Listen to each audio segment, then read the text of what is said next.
Orient bell tiles studio से आप देख रहे हैं एबीपी न्यूज। नमस्कार, मैं हूं चित्रा त्रिपाठी। शाम के 5 बजने वाले हैं। एबीपी न्यूज पर वक्त है महादंगल का। ईरान, अमेरिका और इजराइल के बीच का युद्ध आज 18वें दिन में प्रवेश कर चुका है और युद्ध का असर जिस तरह दूसरे देशों में पहुंच रहा है, उससे अब यह खतरा महसूस किया जाने लगा है कि क्या महायुद्ध की चिंगारी अब पूरी दुनिया को झुलसाने के दहलीज पर आ चुकी है। मिडिल ईस्ट के आसमान में गरजती मिसाइलें सिर्फ ईरान, इजराइल या अमेरिका के बीच का जंग का शोर नहीं है। ये लड़ाई अब हमारी रसोई से लेकर कारखानों तक पहुंचते दिखाई दे रही है। आप जरा सोचिए, एक हॉर्मुज स्ट्रेट पर पाबंदी ने हमारे यहां लोगों के सिलेंडर की लाइनों में, कतारों में उन्हें खड़ा कर दिया। अगर ये संकट गहराया और गैस से बढ़कर तेल तक आ पहुंचा, तो फिर इसका प्रभाव क्या होगा हमारी और आपकी जेब पर और देश की विकास दर पर कितना असर पड़ेगा, ये बताने की जरूरत नहीं है। और बात सिर्फ पैसों की नहीं, सवाल उन लाखों भारतीयों का भी है जो खाड़ी देशों में काम करते हैं और भारत की अर्थव्यवस्था की रीढ़ हैं।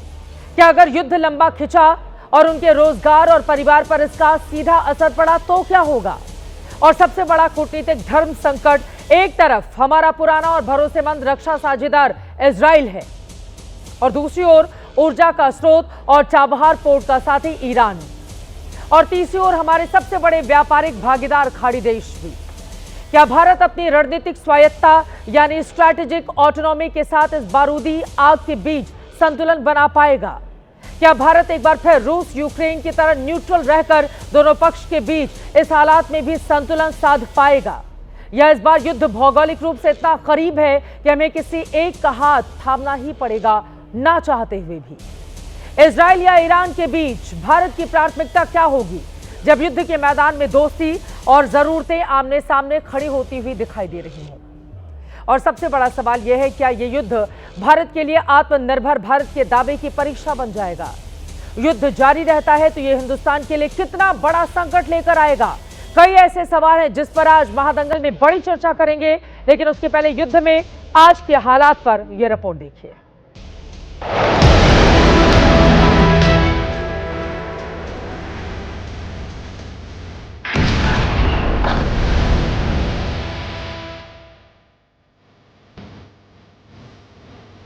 होटल तक पहुंचे खाए रहे। आज उम्मीद है कि सिलेंडर मिल कभी कुछ नहीं खाया, नहीं तो से कुछ नहीं। सिलेंडर ले आया आज हम सिलेंडर ले आए।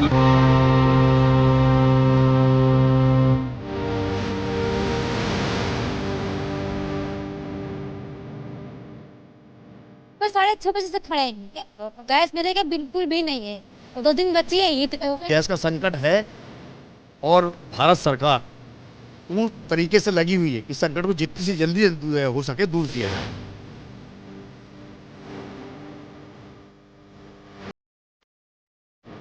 प्राइवेट जॉब वाला बंदा है, अगर उसे एक दिन के लिए छुट्टी मिल जाती है, अगर वो 1:30-2 बजे तक लाइन लगने के बावजूद भी उसे नहीं मिलता है गैस, तो दूसरे दिन छुट्टी कैसे मिलेगी?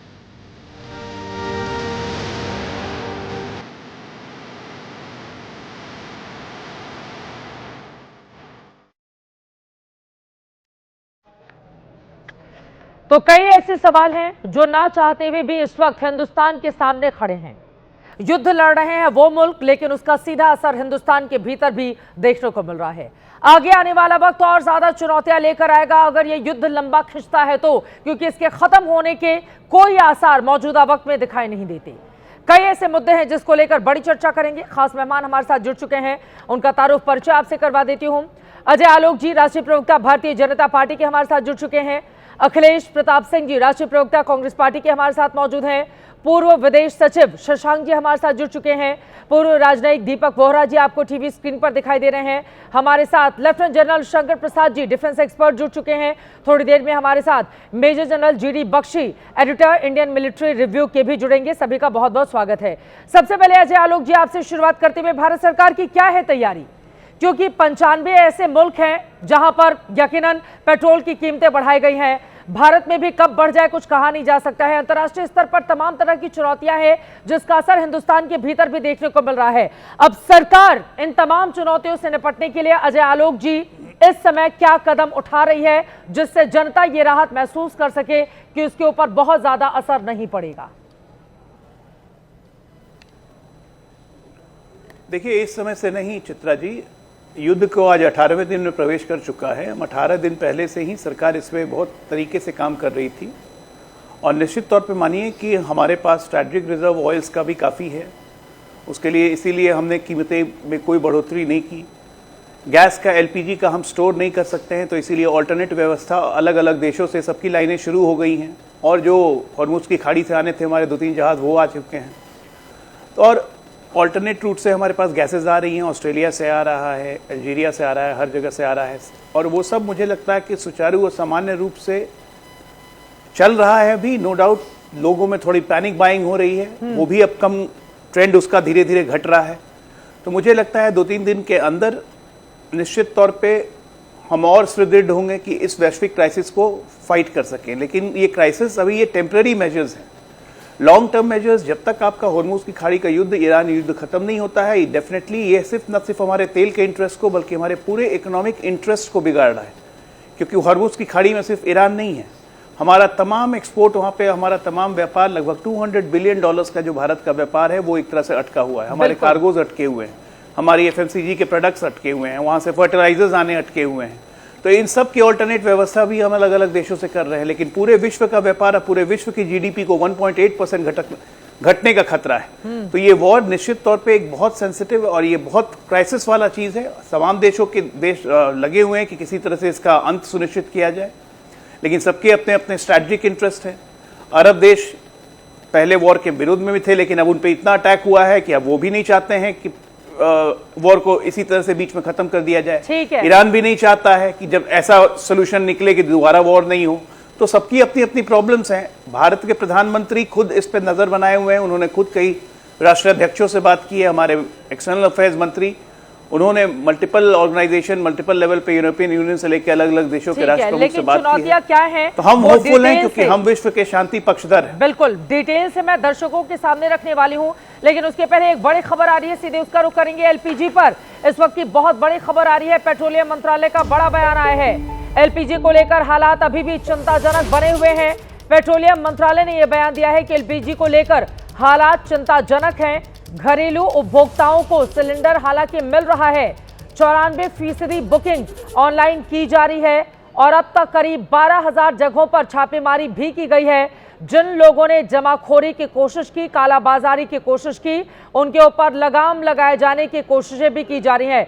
एलपीजी पर इस वक्त की बड़ी खबर, अखिलेश प्रताप सिंह जी, बिना देर किए एलपीजी को लेकर सरकार का यह बड़ा बयान सामने आया है। देखिए, चुनौतियां भी कई हैं, ऐसे में जनता उम्मीद कर रही है कि सत्ता पक्ष और विपक्ष एक साथ कदम से कदम मिलाकर आगे बढ़े ताकि देश इन चुनौतियों से पार पा पाए। लेकिन दोनों ही पक्षों में ऐसा लग रहा है कि होड़ लगी हुई है राजनीतिक छींटाकशी की। अखिलेश प्रताप सिंह जी।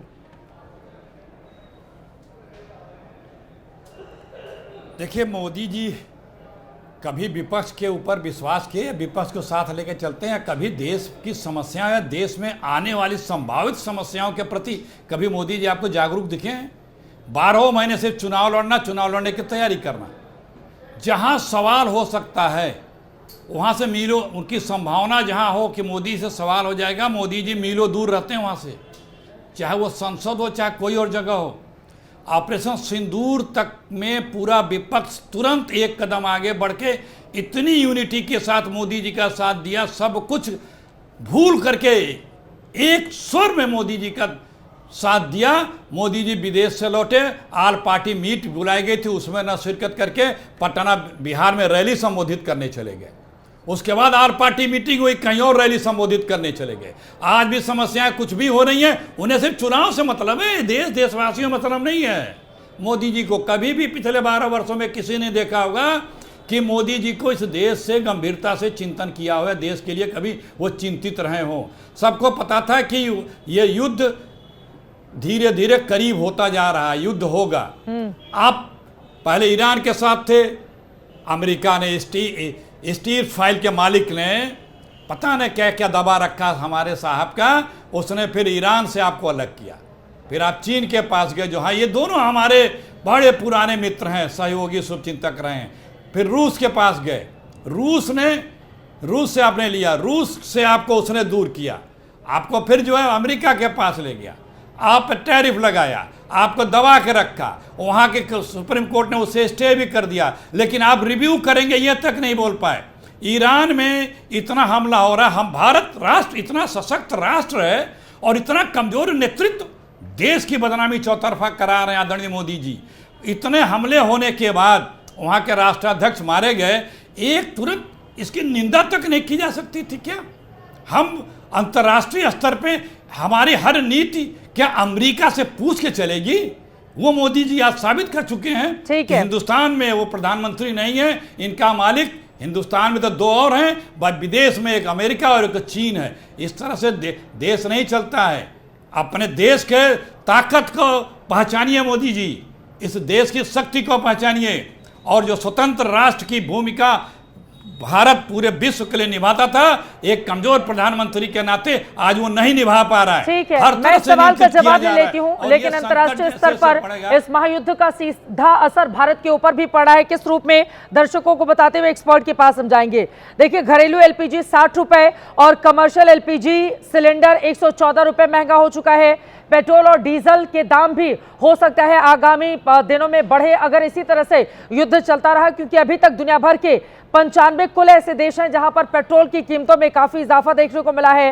फरवरी 2026 में भारतीय बास्केट के कच्चे तेल की औसत कीमत $69 प्रति बैरल थी। अभी भारतीय बास्केट के कच्चे तेल की औसतन कीमत बढ़कर $108 प्रति बैरल को भी क्रॉस कर चुकी है। रुपए की कमजोरी लगभग 92 प्रति डॉलर के कारण आयात और महंगे होते जा रहे हैं।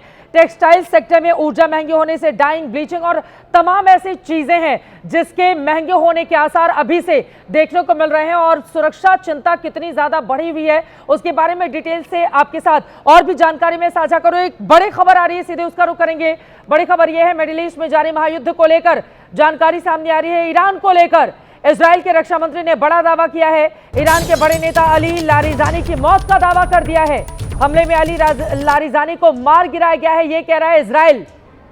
ईरान के राष्ट्रीय सुरक्षा परिषद के सेक्रेटरी हैं लारिजानी, जिनकी मौत का दावा कर रहा है इजराइल। ईरान के बड़े नेता अली लारिजानी की मौत का दावा इजराइल की ओर से किया जा रहा है। ईरान को लेकर इजराइल के रक्षा मंत्री ने यह बड़ा दावा किया है। ईरान के बड़े नेता अली लारिजानी की मौत का दावा किया जा रहा है। हालांकि लगातार हम देख रहे हैं ईरान और इजराइल के बीच मनोवैज्ञानिक बढ़त लेने के लिए भी साइकोलॉजिकल वॉरफेयर के तहत रणनीति अख्तियार की जा रही है और बड़े बड़े दावे भी लगातार हर गुजरते दिन के साथ किया जा रहा है। एक बार फिर से लौटते हैं आज के मुद्दे पर। हिंदुस्तान की चिंता इतनी ज्यादा बढ़ती हुई चली जा रही है। सीधे आपके पास आते हुए लेफ्टिनेंट जनरल शंकर प्रसाद जी, कुछ मुद्दे मैंने गिना दिए जहां पर भारत चुनौतियों का सामना कर रहा है। आगामी दिनों में अगर ये युद्ध लंबा खिंचता है तो आप किस किस तरह की चुनौतियां हिंदुस्तान के सामने देख रहे हैं?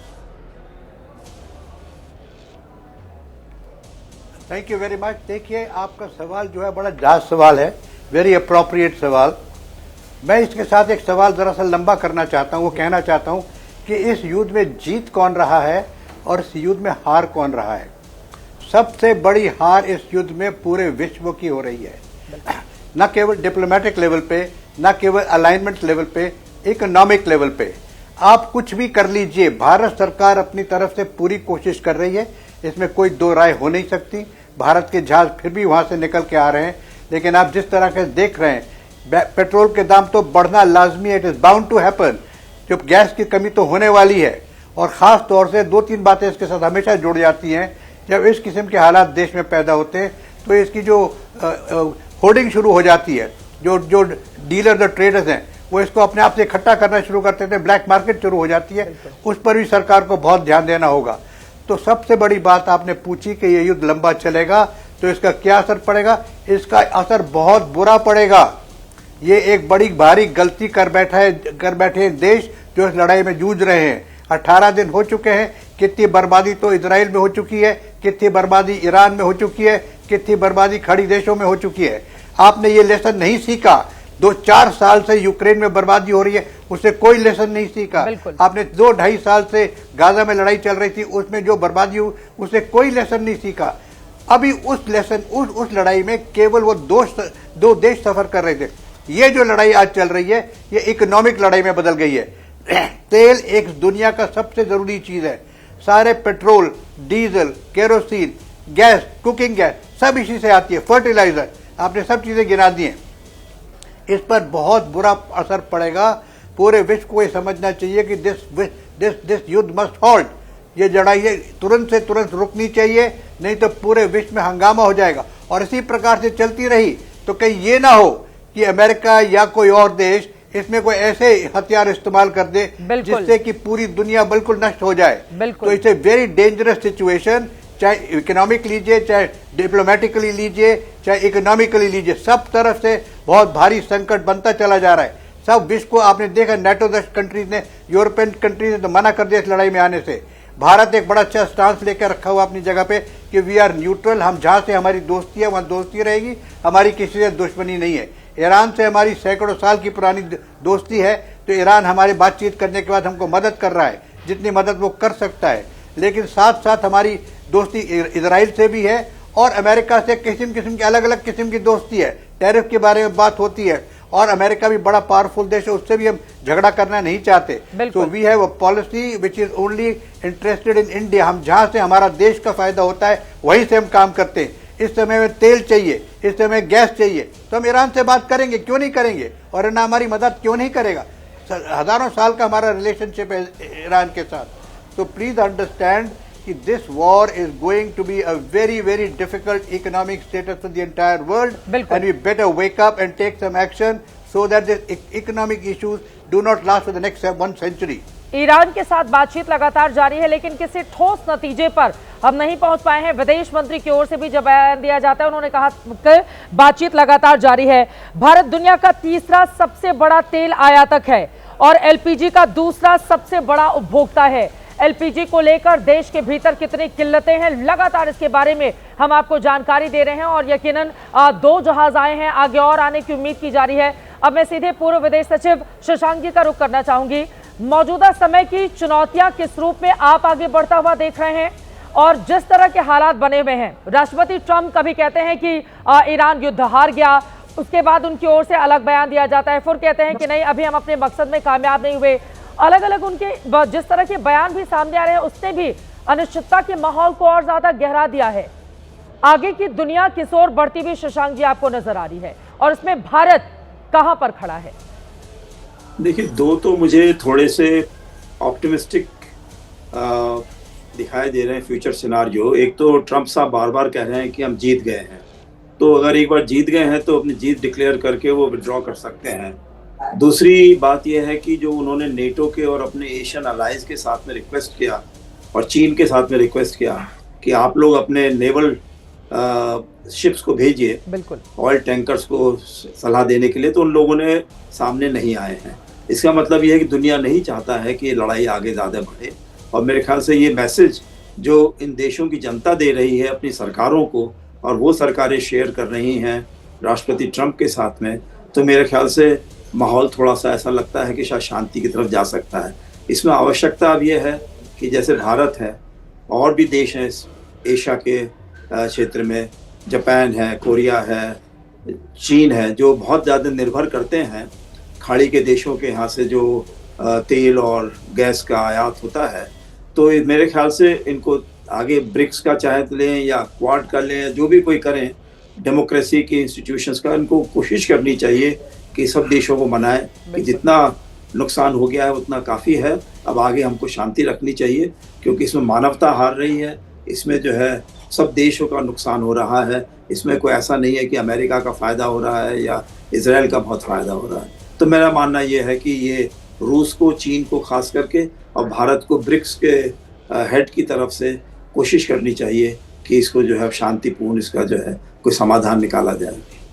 हम इसके इस बार ब्रिक्स की अध्यक्षता भी कर रहे हैं और खबर ऐसी भी सामने आई थी कि ईरान चाहता है कि ब्रिक्स आलोचना करे इजराइल और अमेरिका की ओर से जिस तरह के हमले किए गए, लेकिन भारत की ओर से पूरी तरह से स्टैंड इस पर साफ नहीं है। मैं इस पर आपका जवाब आगे लूंगी, लेकिन इस वक्त बड़ी खबर आ रही है, सीधे रुक कर लेते हैं। अमेरिकी राष्ट्रपति डोनाल्ड ट्रंप ने मोस्तफा खामनेई को लेकर बड़े सवाल उठा दिए हैं।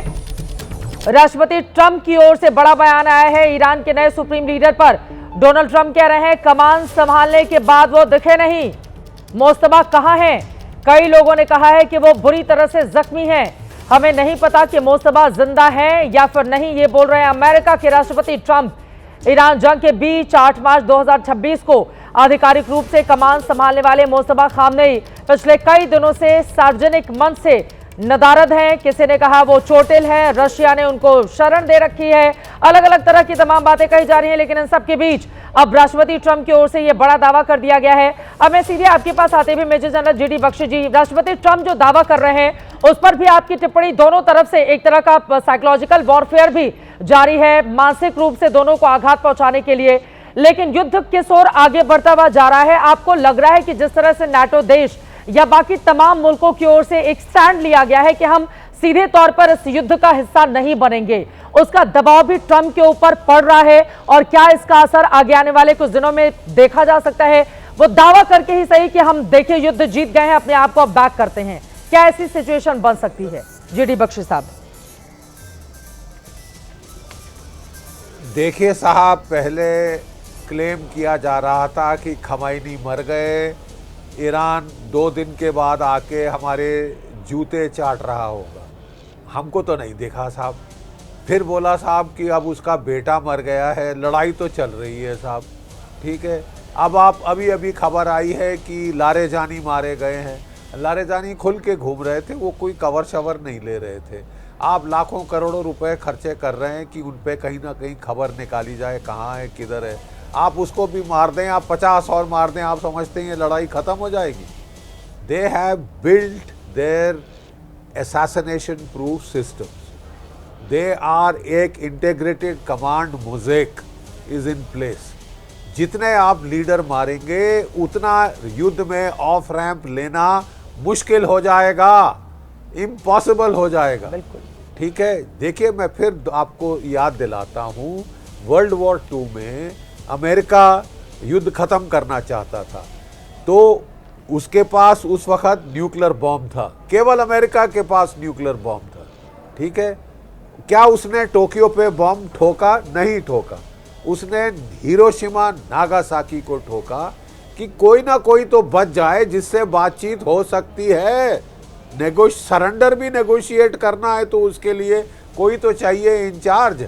आप सारे इंचार्ज मारे जाएं तो इंचार्ज होंगे जो IRGC के मेजर, कैप्टन और कर्नल हैं, बिल्कुल मेरे जैसे गरम दिमाग के, और वो ठोके जाएंगे साहब, जब तक हथियार खत्म नहीं होते फिर भी वो गुरिल्ला युद्ध करेंगे। तो आपने तो साहब एक ऐसे गले मुसीबत मोल ले ली है, ना आप थूक सकते हैं ना आप निगल सकते हैं। आपके पागलपने की वजह से, आपके हूड़मती की वजह से पूरी दुनिया को आज सफ़र करना पड़ रहा है। $130 प्रति बैरल तो हमारे लिए तेल आ रहा है। बिल्कुल बिल्कुल। 50% हमारा तेल गल्फ से आता है, 60% हमारी गैस वहाँ से आती है। तो साहब, हमारा राष्ट्रहित सीधे सीधे इसमें है कि हम डोनाल्ड ट्रंप का, हमको कोई मेहमा मंडन करने की ज़रूरत नहीं, ना किसी और देश को इंटरेस्ट को प्राथमिकता देने की ज़रूरत है। भारत के राष्ट्रहित कहते हैं कि यह लड़ाई तुरंत से तुरंत बंद होनी चाहिए। जितनी देर चलती है उतना हमारा नुकसान होगा, दुनिया का नुकसान होगा, और डोनाल्ड ट्रंप साहब की इकोनॉमी का तो भी अच्छा खासा नुकसान होगा। अगर वो समझते हैं, ये बटरफ्लाई इफेक्ट है साहब, बिल्कुल एक बटरफ्लाई इफेक्ट है। आपकी वहाँ पे जो तेल था लड़ाई की शुरुआत में $2-3 प्रति गैलन वहाँ के लोग खरीद रहे थे, ये $5 गैलन के ऊपर आ गया है, और थोड़े इस तरह चलता रहा, $7-8 प्रति बैरल प्रति गैलन तेल हो जाएगा अमेरिका में। उससे चौतरफा मार पड़ रही है। आपके इंडस्ट्रियल प्रोडक्ट्स की ट्रांसपोर्टेशन महंगी हो जाएगी, इंडस्ट्रियल गुड्स महंगे हो जाएंगे, फूड स्टफ महंगा हो जाएगा, फर्टिलाइज़र वहाँ से आता है गल्फ से, अभी प्लांटेशन होनी है, क्रॉप प्लांट करनी है, वो वहाँ पे साहब अभी किल्लत, फूड क्राइसिस शुरू हो जाए, बिल्कुल बहुत सारी जगह में। ये बेवकूफ से भी बड़ा बेवकूफ, ये तो मरा दिया है पूरी दुनिया को। अब हमको साहब देखिए, बात किसी इनके मेहमा मंडन करने की जरूरत नहीं है। We are not cheerleaders for Donald Trump, we have to watch out for our own interest, और हमारे इंटरेस्ट इससे है कि ये जो पागल युद्ध शुरू किया है ये जल्द से जल्द खत्म हो। ये लारेजानी को मारकर ऑफ रैंप लेना चाहता है तो ले ले, but leave us alone man. आप वहां पे लगे थे, नेटो के देश आए, अपने जहाज भेजें। बिल्कुल। अपना तो एयरक्राफ्ट कैरियर जो है एब्राहम लिंकन जो गल्फ ऑफ हॉर्मूज में था वहां से निकाल के गल्फ ऑफ ओमान में ले गए। बिल्कुल, वहां पे वो जो ईरानियों ने उसको ठोका, वहां से उठा के अरब सागर में 1200 किलोमीटर ले गए और देशों को कह रहे हैं अपने जहाज गल्फ ऑफ हॉर्मूज में डालो, जहां ईरान अपने मिसाइल्स और ड्रोन से ठोके। लड़ाई हमने शुरू करी, मौतें तुम्हारे यहाँ होनी चाहिए। ये भी अजीब ड्रामा है। तो इसीलिए दुनिया के तमाम देशों ने समझदारी दिखाई ना, सबने नो कह दिया। यहाँ तक कि चाइना के लिए भी उनकी ओर से तमाम तरह की बातें कही गई, लेकिन सबने एक सिरे से मना कर दिया कि नहीं, इसमें हम नहीं कूदेंगे। और कई राष्ट्रों की ओर से तो बेहद तल्ख टिप्पणी भी की गई, जैसा कि आप खुद जीडी बख्शी साहब कह रहे हैं। फिलहाल एक बड़ी खबर आ रही है, उसके बाद दीपक बोहरा जी मैं आ रही हूँ युद्ध क्षेत्र से। एक और बड़ी खबर, इजराइल ने दक्षिणी लेबनान के कफारा में एयर स्ट्राइक की है। इजरायली सेना ने हिजबुल्लाह के अंडरग्राउंड अड्डे को निशाना बनाया है। इजराइल की लेबनान में एयर स्ट्राइक हुई है। लेबनान के कफारा में यह बड़ा हमला किया गया है। हिजबुल्लाह के अंडरग्राउंड अड्डे पर एयर स्ट्राइक की गई है। हिजबुल्लाह का कमांड सेंटर तबाह कर दिया है, यह इजराइल की ओर से दावा किया जा रहा है। यह बहुत बड़ा दावा इजराइल की ओर से किया जा रहा है कि हमने उसका जो कमांड सेंटर है उसको पूरी तरह से डिस्ट्रॉय कर दिया है, पूरी तरह से ध्वस्त कर दिया है। दोनों ही तरफ से बड़े बड़े दावे किए जा रहे हैं। दीपक बोहरा जी, अब सीधे आपके पास आते हुए, भारत भी इन सब के बीच बड़ी कीमत चुका रहा है ना। हमारा लेना, देखिए इजराइल से हमारी मित्रता है, ईरान से हमारी पुरानी मित्रता, दोनों को लेकर हम आगे बढ़ते हैं, लेकिन इसके बावजूद हम पिस रहे हैं। ऐसे हालात में जब दोनों ही तरफ से दबाव भी बढ़ा जा रहा है, क्या हिंदुस्तान की भूमिका को महत्वपूर्ण आप देख रहे हैं? इसके पहले जैसा कि जीडी बख्शी साहब ने कहा, रूस यूक्रेन युद्ध के दौरान prime minister Narendra Modi Russia भी जाते हैं, यूक्रेन भी जाते हैं, वो युद्ध के समापन के बाद भी कहते हैं, लेकिन दो देश जब आपस में लड़ रहे होते हैं वो तीसरे देश की उस तरह से बातें नहीं सुनते। हाँ में हाँ जरूर वो मिला देते हैं, लेकिन वो अपने आधार पर तय करते हैं कि युद्ध कब खत्म होगा, और आज भी युद्ध लगातार जारी है। इस युद्ध का स्वरूप आप क्या देख रहे हैं और दीपक बोहरा जी, और भारत की चुनौतियां कितनी बड़ी हो गई हैं आज 18वें दिन इस युद्ध के बाद? बहुत बहुत धन्यवाद बेटा, जब आपके साथ होता हूँ बहुत अच्छा लगता है। चाणक्य ने एक बार कहा था कि अगर ज्ञान अपना बढ़ाना चाहते हो तो अपने से ज़्यादा बुद्धिमान लोगों की बात सुनिए और समझिएगा। आपने मेरे गुरु शशांक साहब को भी बुलाया, थैंक यू एम्बेसडर शशांक, और फिर आपने जनरल साहिबान को भी बुलाया। बेटा मैं इतना कहना चाहता हूँ, दो चीज़ें। नेटो के देशों को उन्हें कहा गया था डोनाल्ड ट्रंप ने कि आप आइए और खाड़ी में गल्फ ऑफ हॉर्मूज को खुला रखिए। हमसे नहीं कहा गया था, क्योंकि शायद ट्रंप साहब ये जानते हैं कि हम उसकी बात नहीं स्वीकार करेंगे, कि हमारा कोई लेना देना नहीं इस जंग के साथ। ना हमने शुरू की थी, ना हमारे पास इसको ख़त्म करने का ठेका है, ना हमारे पास वो साधन है। दूसरी चीज़, अली लारीजानी क्षमा कीजिए, ये मर चुका है। ये मेरे अपने ग्रुप ने बताया, ये और इसका बेटा एक घर में थे, इन दोनों को मार दिया गया। लेकिन उससे फ़ायदा क्या होगा, कोई और आ जाएगा, वो लड़ता रहेगा। अब जंग कहाँ जा रहा है? भारत के लिए सब लोग कहते हैं कि एक क्राइसिस तो नहीं, एक मैटर ऑफ कंसर्न है, लेकिन एक अपॉर्चुनिटी भी है। एक चीज़ पहली हम सीखेंगे कि इंपोर्टेड ऑयल और गैस पे अपनी डिपेंडेंस कम करें, जो हम इस समय कर रहे हैं। एक हमारा एक्सेलरेटेड प्रोग्राम चलेगा, शुरू हो जाएगा, ताकि इन पे कम से कम हमारी डिपेंडेंस हो। दूसरा यही है कि हम दोनों से बातचीत करते रहें, क्या वो मध्यस्थ होने को तैयार हैं। और दो का मेरा मतलब अमेरिका नहीं है, वो तो किसी की सुनेगा नहीं। इजराइल और ईरान अगर ये मान जाएं कि ओके हम लोग अब दोनों बहुत मार खा चुके हैं, थक गए हैं, तो अब कोई समझौता करिए, अब कोई सीज़ फायर, पहले सीज़ फायर उसके बाद एग्रीमेंट। मेरा मानना है कि ये हो सकता है। मैं 72 घंटे का समय दूंगा बेटा, शायद 72 घंटे के अंदर सीज़ फायर होने के आसार हों, जिसके बाद फिर डिप्लोमेटिक एफर्ट्स जो हमारे हैं वो शुरू हो जाएंगे कि अब कोई लॉन्ग टर्म सोल्यूशन ढूंढिए। ये भी याद रखिए बेटा कि ये जो गल्फ मोनार्कीज़ हैं, ख़ासतौर से गल्फ कोऑपरेशन काउंसिल के जो 6 सदस्य हैं, इनकी स्थापना की गई थी पहले विश्व युद्ध के बाद। ऑटोमन एम्पायर टूटा, ये बन गए थे। जब गोरे पहली बार हमारे इलाके में आए थे तो 3 मुस्लिम एम्पायर थे, ऑटोमन थे, सफ़ाविद ईरान में और मुग़ल भारत में। सबको ठोक पीट के ये भाग गए और कई देश बना दिए। यहाँ पर ये गल्फ मोनार्कीज़ बनी, इनकी औकात नहीं है कि अपने आप को डिफेंड करें ईरान के अगेंस्ट, लेकिन ईरान को ये चौधरी भी स्वीकार नहीं करेंगे। तो ये इजराइल के साथ मिलेंगे और कि इजराइल जो है हमारा सुरक्षक बने। ये मेरा मानना है। यहाँ पर होने अमेरिका तो चला जाएगा, ओ जी हम जीत गए, एक बड़ी विक्ट्री परेड होगी न्यूयॉर्क में, लोग बड़े खुश होंगे, लेकिन इजराइल की भूमिका अब और महत्वपूर्ण हो जाएगी इस एरिया में कि ये ईरान को कंट्रोल कर सकता है। अब लेकिन आगामी दिनों में हालात क्या सुधरेंगे? इजराइल ईरान के बीच क्या वास्तव में मध्यस्थता की कोशिशें की जाएंगी? अगर की जाएंगी तो कौन करेगा? और मौजूदा दौर में जिस तरह से एक दूसरे को मार देने काट देने पर आमादा दोनों मुल्क हैं, क्या वो इसके लिए मानेंगे? शशांक, एक बार फिर से आपका रुख करते हुए, आपका इतना लंबा चौड़ा अनुभव है, जब भी युद्ध के इस तरह के हालात बनते हैं, क्योंकि कई युद्धों में हमने देखा युद्ध शुरू करना आसान होता है, खत्म करना उतना ही मुश्किल होता है।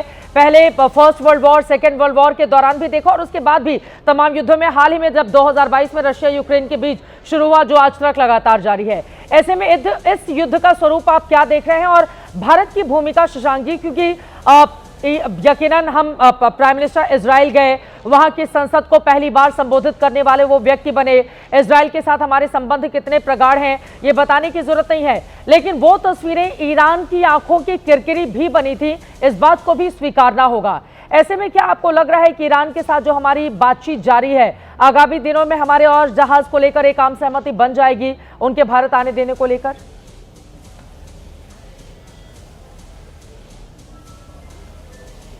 सर आप म्यूट पे हैं, प्लीज अगर अनम्यूट कर लें खुद को, स्क्रीन पे अनम्यूट कर लें सर। या सॉरी प्लीज। चित्रा जी, आपने बिल्कुल सही कहा कि युद्ध को शुरू करना भी मुश्किल होता है, लेकिन खत्म करना बहुत ही ज्यादा मुश्किल होता है, क्योंकि फेस सेविंग की जरूर आवश्यकता होती है जो भी युद्ध के प्रोटोगोनिस्ट होते हैं।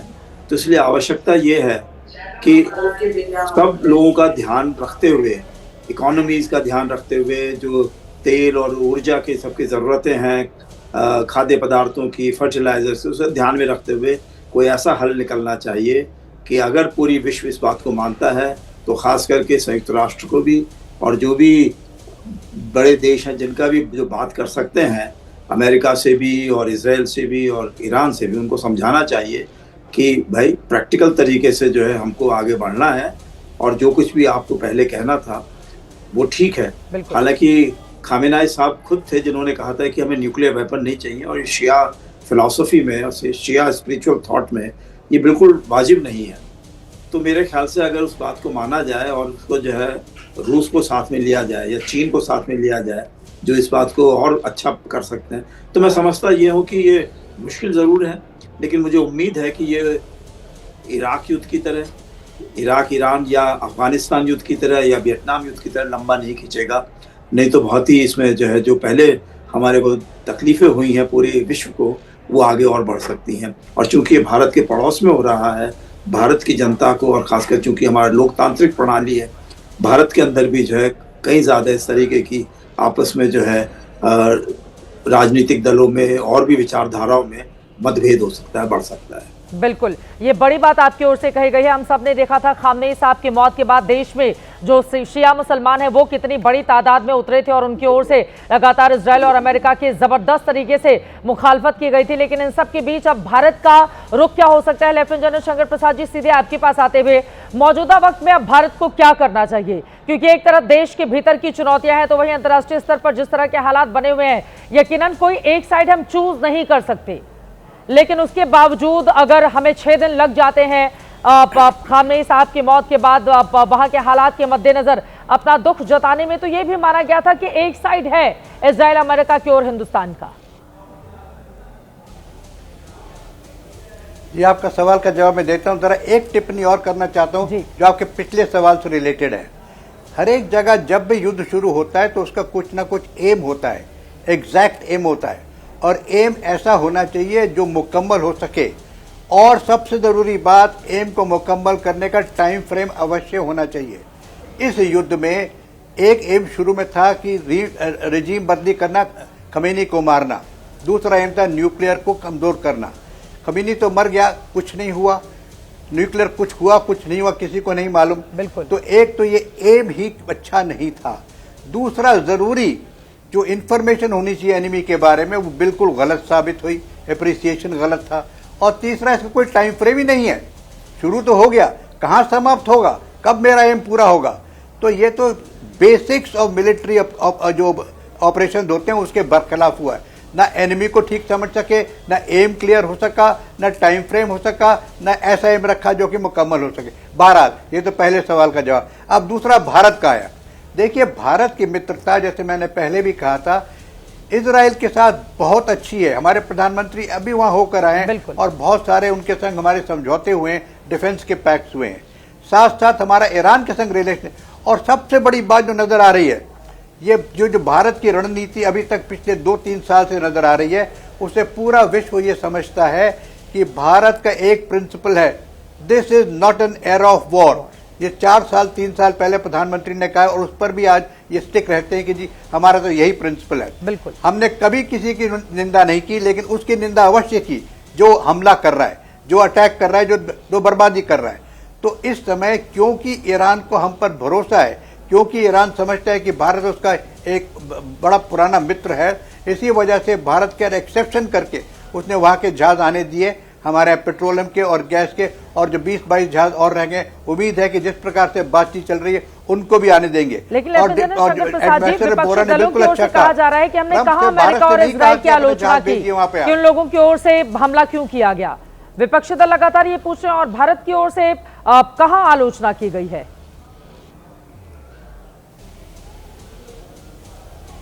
जी बिल्कुल, भारत ने आलोचना की है। भारत तो यही कहता है कि युद्ध is not the answer.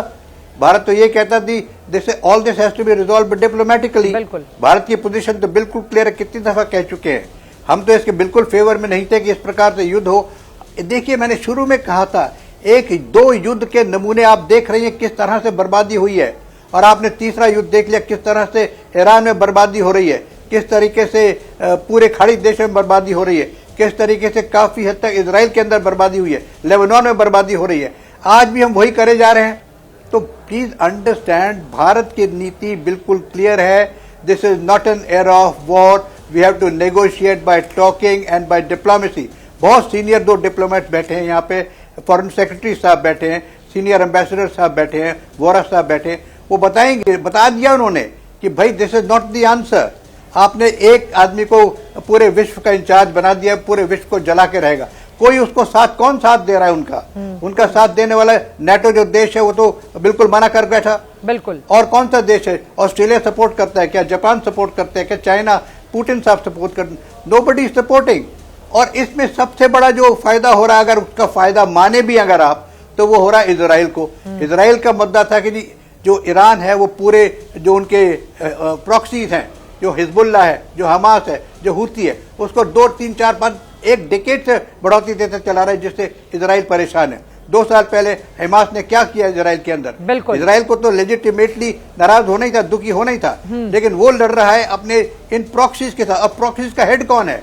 Israel, Iran. तो ईरान को तो 2 साल पहले से ये टारगेट करना चाह रहे हैं और इन्होंने टारगेट कर भी दिया, और इसका नतीजा भी इनको काफी हद तक मिल भी रहा है। और आज भी आपने सुना कि IRGC के हेडक्वार्टर पर भी हमला हुआ है, उनके जो लारी है उसको भी मारा गया है। तो ये तो मारते रहेंगे। इनका तो मकसद ये है कि ईरान अब आगे चल के हिजबुल्ला को, हुती को, हमास को सपोर्ट न कर सके, उनको आर्मामेंट न दे सके, उनको पैसे न दे सके, जिससे वो थोड़ा कम से कम लोकली तो सिक्योर रहेंगे। तो the issue is that it is upon us, and I think ambassador Shashank was very correct कि भारत इस पोजीशन पर खड़ा है कि he can do negotiation with them, मध्यस्थता कर सकता है। भारत के प्रधानमंत्री की जो आज छवि है वर्ल्ड के अंदर, सारे पूरे गल्फ देशों के अंदर, ईरान के अंदर, पूरे विश्व में, वो एक ऐसे व्यक्ति बन बैठे हैं आज जो कि भारत की तरफ से एक नेतृत्व करके इस लड़ाई में एक मध्यस्थता कर सकते हैं, जहां कहीं ना कहीं सोल्यूशन निकलेगा।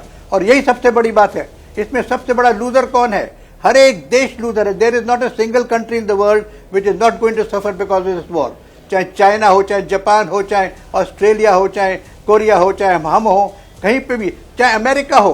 क्या अमेरिका में अभी आपने एम्बेसडर वोरा को सुना ना कि पेट्रोल के दाम ऑलरेडी बढ़ गए। कम से कम भारत में आज की तारीख में पेट्रोल के दाम तो नहीं बढ़े हैं। हाँ, आप बिल्कुल सही कह रही हो। क्यूज दिखाती हैं ये LPG की, इसके बारे में वो काफी हद तक सही भी हो सकता है, लेकिन होर्डिंग की वजह से भी हो रहा है, और शायद थोड़ी सी इसमें राहत भी आ जाए। But the end matter stage It's a very serious economic war which must be stopped forthwith.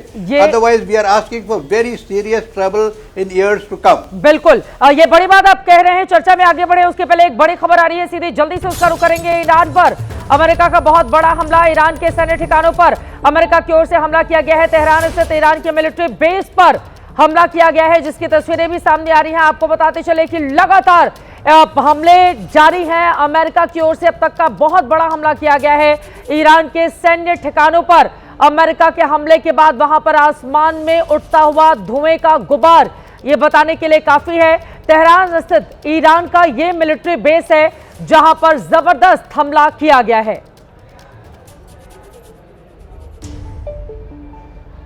और उसी हमले की तस्वीरें भी इस वक्त आप अपनी टीवी स्क्रीन पर देख रहे हैं। तेहरान स्थित ईरान के मिलिट्री बेस की ये तस्वीरें हैं जहां पर अमेरिका ने बम बरसाए, जबरदस्त हमला किया। और आप देखिए चारों तरफ सिर्फ काले धुएं का गुबार, वो भी ये तब जब बहुत दूर से ली गई ये तस्वीर आप देख रहे हैं। और इसके जरिए आप अंदाजा लगा सकते हैं कि वहां पर हालात इस समय कैसे हैं। ईरान पर अमेरिका ने बड़ा हमला किया है, अमेरिका कब किस रूप में रुकेगा ये बड़ा सवाल है। ये सैटेलाइट तस्वीरें इस वक्त हम आपको टीवी स्क्रीन पर दिखा रहे हैं। बार बार राष्ट्रपति ट्रंप की ओर से इस बात का दावा किया जाता है कि हम तो युद्ध जीत गए, हम जो चाहते थे वो कर रहे हैं, ईरान को पूरी तरह से खत्म कर देंगे।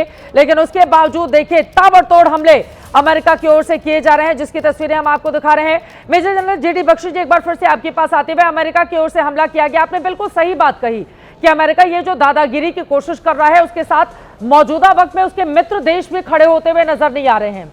लेकिन हम सब जानते हैं अमेरिका की ताकत क्या है और राष्ट्रपति ट्रंप का दिमाग क्या है कि वो जिस तरह के फैसले हाल के दिनों में ले रहे हैं या जो बड़बोलापन दिखाते हैं वो भी बताने की जरूरत नहीं। ऐसे में रोकेगा कौन, मध्यस्थता कौन करेगा, इस युद्ध को इस रूप में आगे बढ़ने से कौन रोकेगा? मेजर जनरल जीडी बख्शी जी। देखिए, मिलिट्री एनालिसिस के मुताबिक ये युद्ध जब तक इनके मिसाइल स्टॉक्स यानी इंटरसेप्टर मिसाइल स्टॉक्स इजराइल और अमेरिका के और उसके बरखिलाफ ईरान के ऑफेंसिव मिसाइल्स जो हैं, ये मिलिट्री इक्वेशन बड़ी सिंपल है।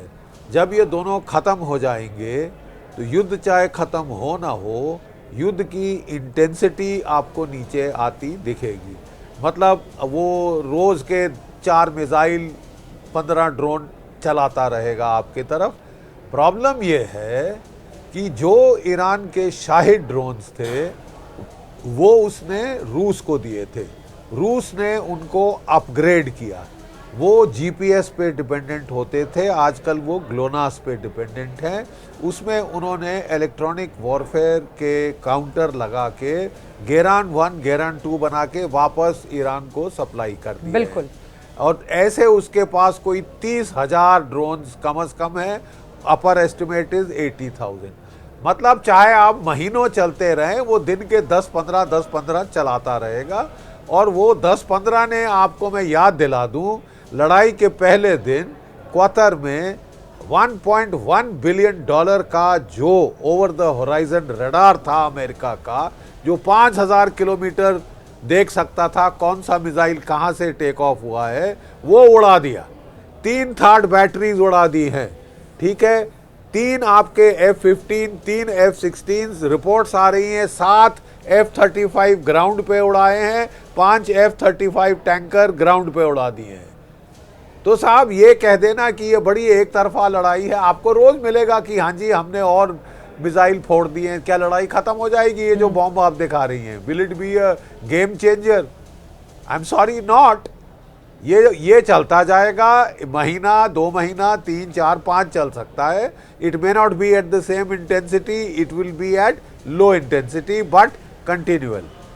उसका रिजल्ट ये होगा कि आपका जो इकोनॉमिक रुइन दुनिया का, जो कुछ पोस्ट कोविड रिकवरी हुई थी, वो गई काम से, सर्वनाश। बिल्कुल ठीक है साहब।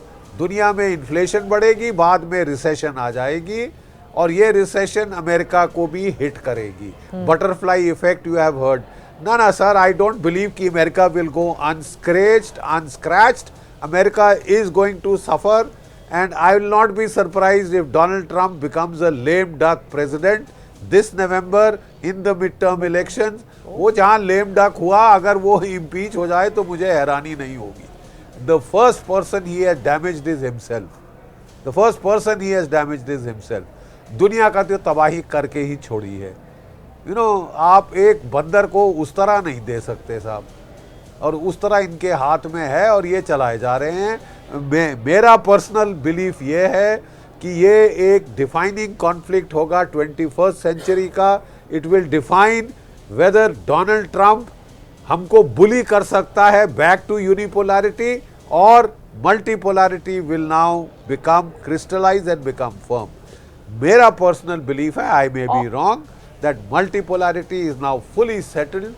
Donald Trump has put the American empire on a decline.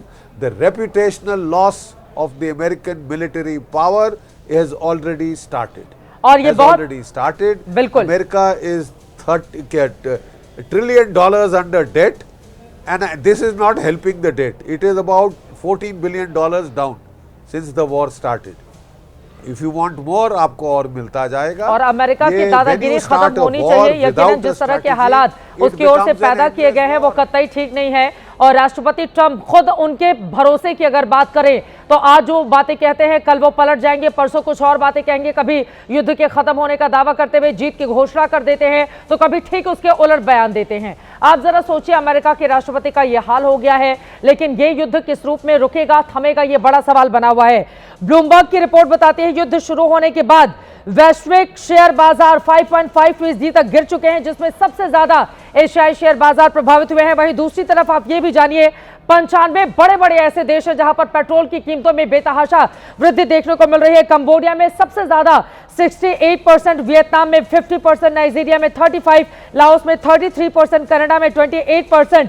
और इस बढ़ोतरी के कारण सरकारों ने ईंधन को बचाने के लिए जिस तरह के कदम उठाए हैं, पाकिस्तान और फिलीपींस ने सरकारी कर्मचारियों के लिए 4 दिन का कार्य सप्ताह लागू किया है।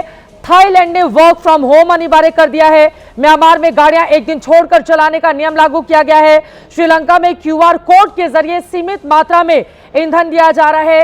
हर तरफ संकट गहराता हुआ चला जा रहा है, लेकिन इन सब के बीच इस युद्ध का खात्मा कब और किस रूप में होगा, यह बड़ा सवाल बना हुआ है। और भारत भी बेवजह, हमारा कोई लेना देना नहीं, जो दो मुल्क आपस में लड़ रहे हैं, दोनों से हमारे अच्छे संबंध हैं, उसके बावजूद हिंदुस्तान को भी अच्छा खासा नुकसान मौजूदा वक्त में उठाना पड़ रहा है। अब आगे की चुनौतियों से मोदी सरकार कैसे पार पाएगी, इस खबर पर लगातार एबीपी न्यूज की नजर बनी रहेगी। अभी के लिए तमाम मेहमानों का बहुत धन्यवाद चर्चा का हिस्सा बनने के लिए।